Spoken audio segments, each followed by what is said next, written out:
Hello বন্ধুরা, welcome to my new blog. তো এটা হচ্ছে আমাদের দীঘা যাওয়ার পিকচার্স।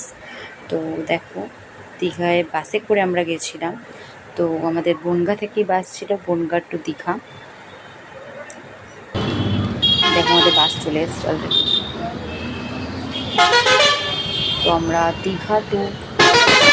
দীঘা গেছিলাম। আমরা বনগাঁ থেকে দীঘা বাসে করে গেছিলাম, দ্বীপ লাইনের বাস। কত সুন্দর, ভিতরের ইন্টেরিয়ার ডিজাইনটাও ভালো, বেশ কমফোর্টেবলি শুয়েছিলাম আমরা। মানে আমার স্লিপারে ছিল ওপরে, তো আমি ওপরে বসেই ভিডিও করছিলাম। আর নিচে বাবা মা আরও অনেক লোক ছিল। তো সেখানে আমি তো ওপরে একদম কমফোর্টেবলি, সামনে এসি, ভেন্টিলেটার, সামনে পুরো উইন্ডো সিটের মধ্যে রয়েছে, সামনে টিভি স্ক্রিন রয়েছে।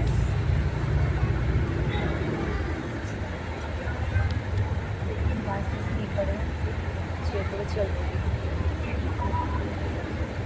ভালোই লাগছে, খুব একটা বুঝতে পারছি না, যতটা টেনশন হচ্ছিল। দেখা যাক। তো এই সময়টুকু আমি বুঝতেই পারিনি যে কখন ঘুমিয়ে পড়েছিলাম অ্যাকচুয়ালি, শুয়ে পড়ে। তো এই যেই সময়টা আমি তুলছি, এটা Barasat Madhyamgram I think cross করে গেছিলো। তো তখন অ্যাকচুয়ালি আমি ঘুম থেকে উঠেই ভিডিওটা করছিলাম, পর্দাটা সরিয়ে। তো দেখছিলাম বৃষ্টি বৃষ্টি ওয়েদার একে, তো ভালোই লাগছিল। তো কিছুক্ষণ জেগেছিলাম, এটা অ্যারাউন্ড কতক্ষণ আমার ঠিক মনে নেই, বাট 12:30 1টার দিকে হয়তো হতে পারে। তো এটা ভিডিও করতে ভালো লাগছিলো এই সময়টা, তো সেই জন্য একটু উইন্ডো থেকে তুলছিলাম। তো এইগুলো হয়ে যাওয়ার পরে আমরা কোলাঘাটে নেমেছিলাম। তো কোলাঘাটে অনেকক্ষণই যেহেতু দাঁড়ায়, তো কোলাঘাটে আমরা একটু রেস্ট নিয়ে বাইরে বেরিয়ে, সবসময় এসির মধ্যেও ভালো লাগে না, তো বাইরেও একটু হাওয়া খাওয়াটা উচিত।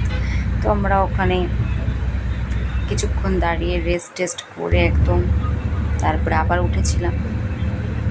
তারপরে আমরা ভোরবেলা যেহেতু 5টার সময় নামি, তার আগে এই ব্রিজটা যখন ক্রস করছিল তো হেভি লাগছিল দেখতে।